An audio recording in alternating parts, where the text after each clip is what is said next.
Président, et tout ce que vous entoure.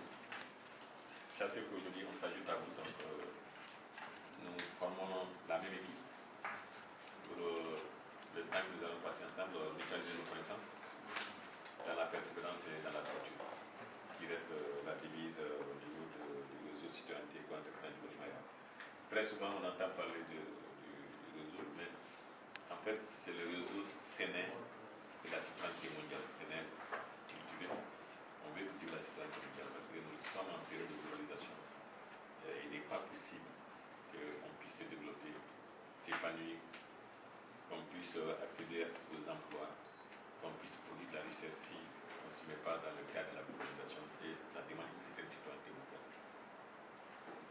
L'Afrique sera la région de croissance économique globale, mais l'Afrique sera aussi la région de croissance globale. Donc nous, Dieu a fait que même pendant toute cette période de colonisation, marquée par la charte qui avait été remise en 1996 par la couronne britannique, d'aller partout où ils peuvent trouver des ressources naturelles, d'appliquer le principe de l'acquisition de leur territoire, surtout les territoires occupés par des païens et des infidèles.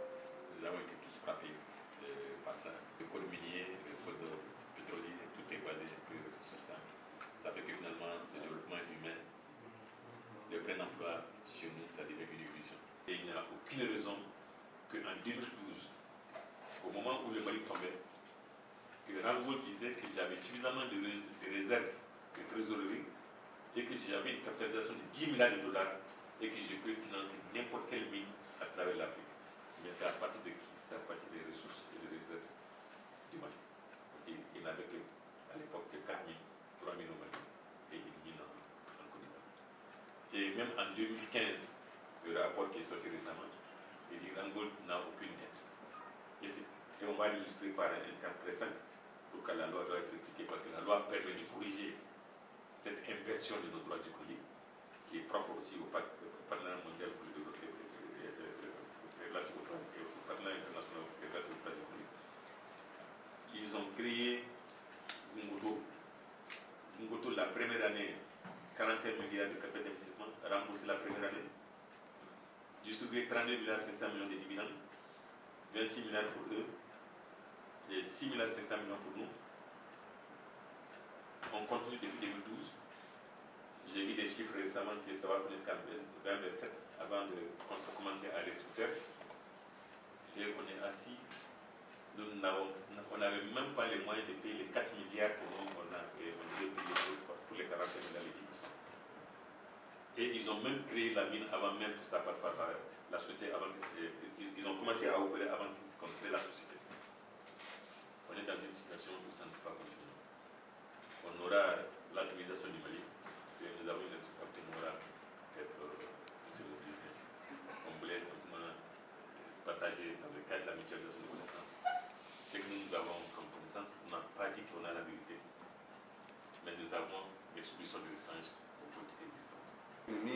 Sur les mines et consorts, si vous avez réagi sur ça ou bien sur d'autres éléments, tout ça, ça nécessite évidemment un gros travail. Ce travail-là ne peut pas être fait seulement par le Mali le fait, et le Mali doit y aller en partenariat avec d'autres pays aussi pour peser. Et on sait que même les déficiences qu'il y a, monsieur l'ambassadeur est là, dans des grandes organisations comme les non-alignés, comme d'autres machins, etc., malgré toutes leurs déficiences et consorts, malgré qu'ils fassent partie un peu du système, ont quand même aidé à faire bouger beaucoup dans le système. Ça n'a pas, comme toujours, fait bouger beaucoup de choses dans le système. Donc, je dis qu'on a beaucoup de leviers sur lesquels. Donc, voilà un peu ce qu'était nous. Moi, je pourrais dire, la carte, le panorama est très intéressant. C'est une analyse qui n'est pas loin de la nôtre, sur lesquelles nous avons notre démarche politique, nous avons notre idéologie, nous avons notre façon de faire, comment nous voulons travailler pour aller vers ça. C'est ce que nous, en tant que parti politique aussi, nous définissons.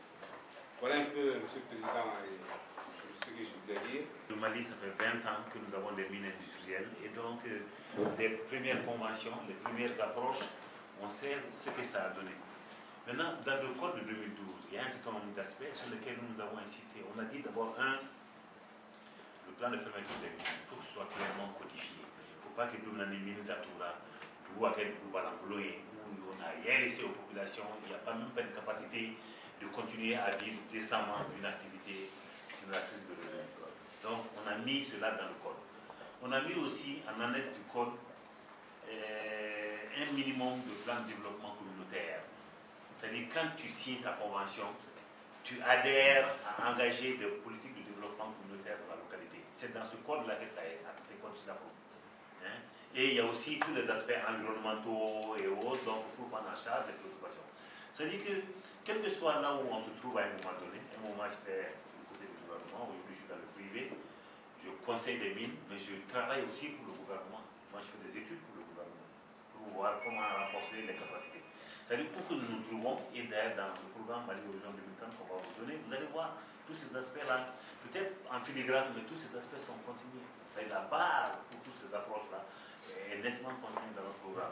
C'est-à-dire que nous sommes des Maliens avant tout, et surtout l'activité minière est une activité d'extraction de ressources qui est extraite une fois pour toutes. Ça ne se renouvelle pas. Et donc c'est une formidable opportunité qu'il ne faut pas rater. Il y a des droits, il y a des.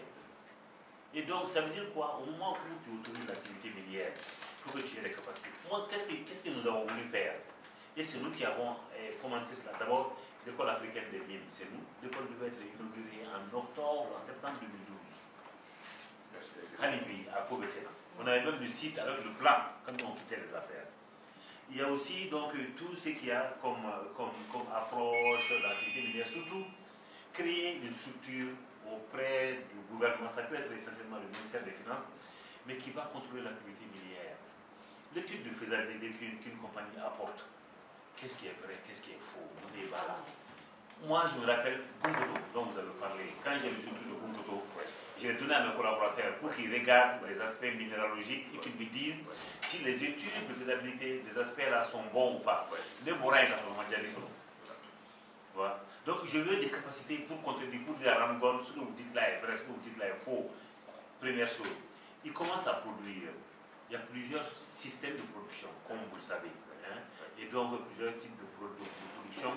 Et donc, selon ce type de production et selon la nature du minerai, quel est le rendement?